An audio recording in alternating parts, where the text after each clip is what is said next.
bile, mislim, savršena godina, bolje nije mogla. Mi kad sam sa bratom krenuo u dvojicu na Parić, nismo izgubili nijednu trku, znači u cijeloj sezoni. Napravili smo svjetski rekord, svjetski prvaci, pobjednici 2 svjetska kupa, stvarno idealna sezona. Što vas čeka sve iduće godine, 2015. Iduće godine su nam najvažnije kvalifikacije za olimpijske igre, to je znači svjetsko prvenstvo.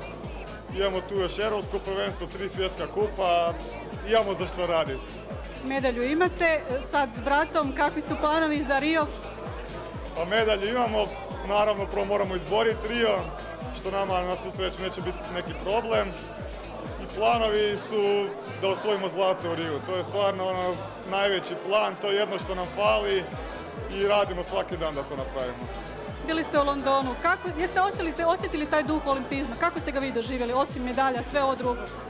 Pa jesmo, da, bili smo u Londonu vrlo mladi, bili smo i uspješni, bila je medalja, a olimpijske igre stvarno nešto posebno, jedan vrh za svakog sportaša i jedva čekam da dođemo u Rio da osjetimo ponovo taj duh.